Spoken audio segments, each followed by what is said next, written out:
Bonjour à tous, dans cette vidéo, nous allons voir comment déterminer un inverse modulo un entier n.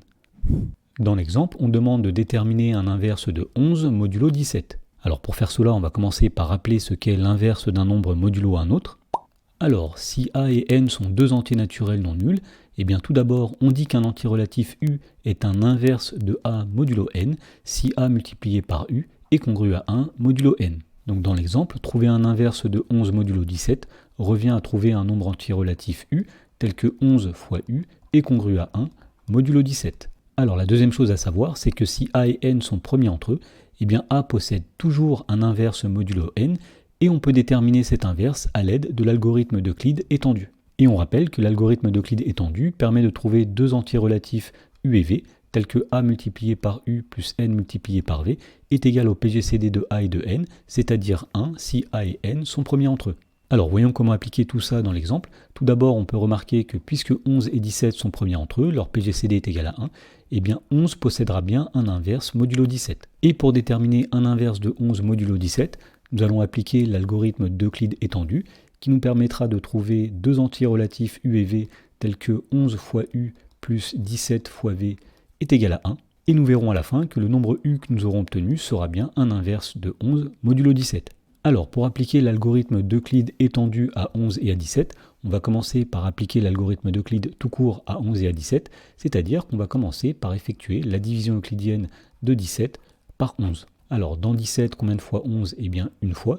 Et pour aller de 11 à 17, il y a 6, donc il va rester 6. Alors, l'algorithme d'Euclide dit que tant que le reste n'est pas égal à 0, on effectue à nouveau une division euclidienne, la division du diviseur avec le reste. Donc ici, on va effectuer la division euclidienne de 11 par 6. Dans 11, combien de fois 6 ? Eh bien, une fois. Et pour aller de 6 à 11, il y a 5, donc il va rester 5. Ensuite, puisque le reste n'est toujours pas égal à 0, on effectue à nouveau la division euclidienne du diviseur par le reste. Donc ici, on fait la division de 6 par 5. Dans 6, combien de fois 5 ? Une fois. Et pour aller de 5 à 6, il y a 1, donc le reste est égal à 1. Et comme le reste n'est toujours pas égal à 0, on effectue à nouveau la division euclidienne du diviseur par le reste. Autrement dit, on fait la division euclidienne de 5 par 1. Alors dans 5, combien de fois 1 ? Eh bien 5 fois, et il va rester 0. Et puisqu'on est tombé sur un reste qui est égal à 0, l'algorithme d'Euclide s'arrête ici, et cet algorithme dit alors que le PGCD des deux nombres de départ 17 et 11 est égal au dernier reste non nul que nous avions obtenu, c'est-à-dire 1. Alors à partir de là, nous allons pouvoir appliquer l'algorithme d'Euclide étendu qui va consister à remonter les lignes dans l'algorithme d'Euclide. Alors la première chose que nous allons faire, ça va être de reprendre toutes les divisions euclidiennes où le reste était différent de 0 et à chaque fois d'isoler le reste. Donc tout d'abord, si on prend la division euclidienne qui est ici et qu'on fait passer 5 fois 1 de l'autre côté, eh bien on en déduit que 1 est égal à 6 moins 5 multiplié par 1. Ensuite, si on prend la division euclidienne qui est ici, si on souhaite isoler 5, on va faire passer 6 fois 1 de l'autre côté, et donc 5 est égal à 11 moins 6 multiplié par 1. Et enfin, dans la division euclidienne qui est ici, si on souhaite isoler 6, eh bien on va faire passer 11 fois 1 de l'autre côté, donc 6 est égal à 17 moins 11 multiplié par 1.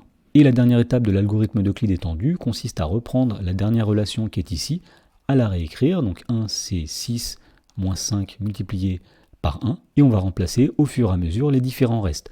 Alors au-dessus de la ligne où il y avait 1, il y avait 5, donc on va remplacer 5 ici par 11 moins 6 fois 1, donc on a 1 qui est égal à 6, moins, on remplace 5 par 11 moins 6 fois 1, et il reste ici multiplié par 1. Ensuite, on va développer et réduire cette expression, mais il va falloir faire attention à bien garder le 6 qui est ici pour pouvoir utiliser la ligne qui est là.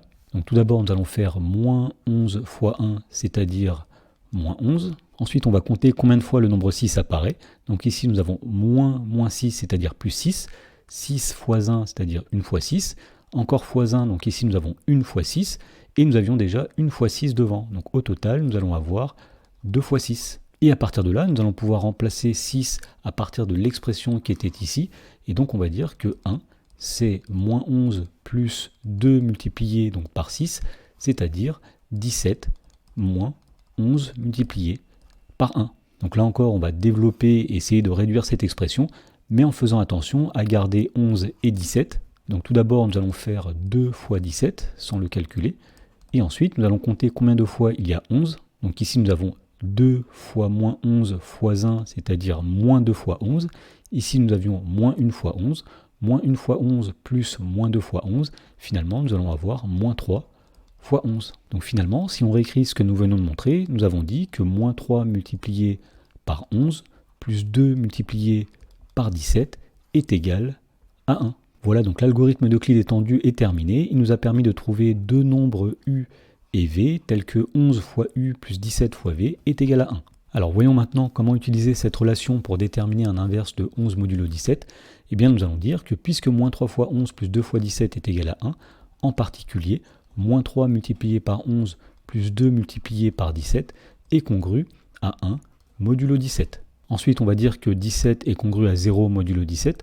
Autrement dit, ici nous avons moins 3 multiplié par 11 plus 2 multiplié par 0 est congru à 1 modulo 17. Et donc, puisque 2 fois 0 est égal à 0, nous avons montré que moins 3 multiplié par 11 est congru à 1 modulo 17. Et donc finalement, nous avons montré que moins 3 est un inverse de 11 modulo 17, puisque moins 3 fois 11 est congru à 1 modulo 17. Alors pour finir, en général, on aime bien avoir des nombres compris entre 0 et 16 quand on fait des congruences modulo 17. Alors lorsqu'on fait moins 3 plus 17, on obtient 14. Autrement dit, moins 3 est congru à 14 modulo 17. Autrement dit, 14 multiplié par 11 est congru à 1 modulo 17. Et donc finalement, on en déduit qu'un inverse de 11 modulo 17, c'est 14. Ou bien nous aurions aussi pu dire que moins 3 est un inverse de 11 modulo 17.